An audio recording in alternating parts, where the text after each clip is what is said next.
நாங்க வந்து ஸ்வீடனில் ட்ரெக்கிங் போகலாம் அப்படின்னு பிளான் பண்ணியிருந்தோம். அதுக்கு நான் என்ன பேக் பண்ணேன் அப்படின்னு பார்க்கலாம். ஃபஸ்ட்டு வந்து வாழைப்பழம் எடுத்துக்கிட்டேன் காலையில் வந்து பிரேக்ஃபாஸ்ட்டுக்கு. அதுக்கப்புறம் பார்த்தீங்க அப்படின்னா, நான் வீட்டிலேயே செஞ்சு சாப்பாடெல்லாம் எடுத்துக்கிட்டேன். இது வந்து கடையில் வாங்கினேன். இது வந்து டர்க்கி அண்ட் எக் சாண்ட்விச்சு.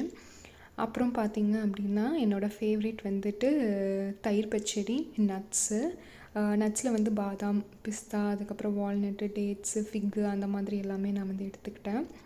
ஏன்னா ட்ரக்கிங் வந்து பார்த்திங்க அப்படின்னா ஒரு 15 கிலோமீட்டர்ஸ் வந்து நடக்கிற மாதிரி இருக்கும். இடையில வந்து எந்த கடையும் கிடையாது. அதனால் எல்லாமே லன்ச்சு எல்லாமே பேக் பண்ணிக்கிட்டேன். அதுக்கப்புறம் பார்த்திங்க அப்படின்னா மட்டன் பிரியாணி, பாயில்டு எக்கு, அதுக்கப்புறம் இன்னொரு டிஃபன் பாக்ஸ்லேயும் மட்டன் பிரியாணி, பாயில்டு எக்கு எனக்கும் என் ஹஸ்பண்டுக்கும் நான் வந்து எடுத்துக்கிட்டேன். அது வந்து பார்த்திங்கன்னா ஒரு நாளே வந்து போயிடுங்க. காலையில் ஒரு 11 போனோம் அப்படின்னா ஈவினிங் வரைக்குமே வந்து நடந்துகிட்டே இருக்கிற மாதிரி தான் இருக்கும். அதுக்கப்புறம் டிஷ்யூஸும் ஸ்பூனும் நான் வந்து எடுத்துக்கிட்டேன். ஏன்னா இடையில எந்த கடையுமே இல்லை, தண்ணி கூட நம்ம வந்து வாங்க முடியாது. அதனால் எல்லாமே பேக் பண்ணி எடுத்துக்கிட்டேன்.